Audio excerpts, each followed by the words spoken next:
Encore un duo. Mais c'est pas vrai, mais elle est complètement folle cette émission. L'un est humoriste, l'autre est scientifique. L'un a un prénom qui fleure bon la France d'antan.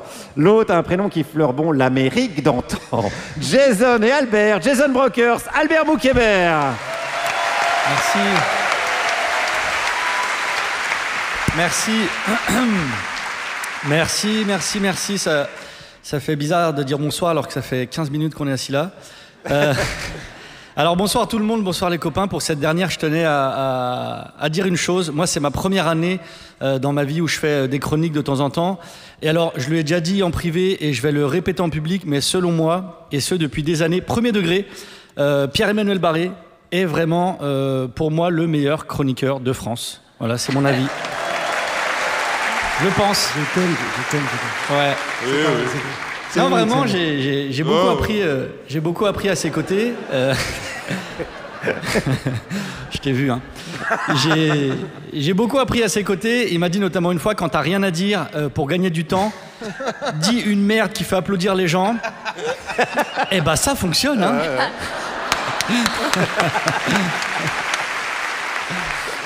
Non, c'est parti pour cette chronique en duo. Les autres collègues, ils ont fait ça entre humoristes pour la plupart, c'est trop cool.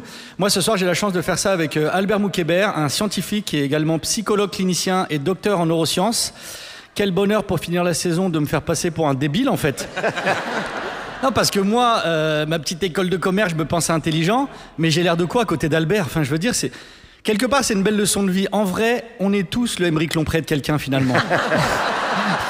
C'est bon. C'est ça que tu vis tous les jours, c'est fou, hein? Oui. Waouh. Non, mais en vrai, c'est fou. Le gars, il sait tout. Je peux faire la meilleure blague du monde. Je suis à côté d'un mec qui est capable d'expliquer l'humour. C'est fou, vraiment, il m'impressionne. Le gars, il est expert en tout. Et lui, c'est pas CNews. Lui, c'est pour de vrai. Alors, plutôt que de faire cette chronique à deux, je vais juste le laisser parler, puis je vais l'encourager. C'est ça qu'on va faire, hein. Allez, mon Albert. Merci Jason. Bonsoir à tous et aux copains. Bonsoir. Il est quand même 22h36, donc on va éviter le cortex orbitomédian et les synapses dopaminergiques. Oui, voilà. Je vais vous parler d'un panda. Je me suis dit, un panda, ça peut plaire à tout le monde. Oui, un panda. Okay. Il y a un panda, j'ai découvert un panda qui est dans un zoo à Shanghai. Et le panda s'appelle, je l'ai écrit sur ma main, s'appelle Meng Er.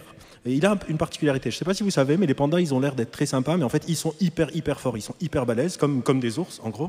Et ce panda, il a cette particularité, quand il veut casser des bambous, donc ce qui devrait être hyper facile, comme si vous êtes en train de casser, je sais pas, des pâtes crues, il fait et puis il casse le bambou. Et personne ne comprenait pourquoi il fait pour casser le bambou, alors que tous les autres pandas de la planète, ils cassent le bambou sans se poser de questions. Et donc, ce panda, en fait, ils ont réalisé que ce panda a été abandonné à la naissance par sa famille. Il a été récupéré par des humains du zoo qui l'ont éduqué. Et les humains du zoo, quand il était petit, pour lui donner le bambou, il faisait pour casser le bambou, il lui donnait. Et lui, il a intégré dans sa tête qu'à chaque fois qu'il faut casser un bambou, il faut faire sinon, ça ne le fait pas. Et parfois, c'est encore plus drôle. Parfois, il casse le bambou sans rien faire. Il se rappelle, il casse le bambou, il fait après alors que le bambou est déjà cassé. Oh. On appelle ça l'apprentissage. Dis encore des trucs. C'est bien, hein, c'est pas mal. Hein. C'est super. Tout le monde arrive à suivre, j'ai l'impression. Et du coup, ce panda, il a ce qu'on appelle de l'apprentissage social. On apprend des autres. Et moi, j'ai l'impression qu'il y a plein d'humains qui sont comme ce panda. C'est-à-dire, ils ont la capacité de ne pas faire quelque chose, mais c'est ancré en eux et ils y arrivent plus. Par exemple, Pascal Praud. Ah bah dis donc. Il est incapable, je pense qu'on lui a appris que dès qu'il y a quelque chose de bien qui se passe, il faut qu'il soit pas content. Le PSG gagne la Champions League, les gens sont en liesse dans la rue, tout le monde est content. Pascal Praud, il est pas content. La dernière fois, il y avait une émission, il y avait la fête de la musique, il y a une semaine, je pense, un truc comme ça, ouais, la semaine passée. Il avait un invité, Pascal Praud, qui s'appelle, je pense, Nathan Dever. Et Nathan Dever était en train de raconter que lui, il était à la fête de la musique à Paris et tout se passait bien. On l'a entendu tout à l'heure, c'est pour ça qu'on ricane. Très bien. J'ai passé le son. Oui, le patron, il l'avait déjà fait en fait. Ah merde, patron. Rappelle-le quand même. Rappelle-le quand même. Du coup, qu'est-ce qu'il a fait, Pascal Praud? Il a fait le panda. Il a fait, non, on peut pas être content. Non, ça s'est mal passé. Et récemment, il y a 2 jours, le candidat à la mairie de New York démocrate gagne. Il est musulman. Il s'appelle Mamdani. Et là, tu as toute la droite française et un franc-tireur, le journal de Enthoven et de Caroline Forest. Toute la droite française.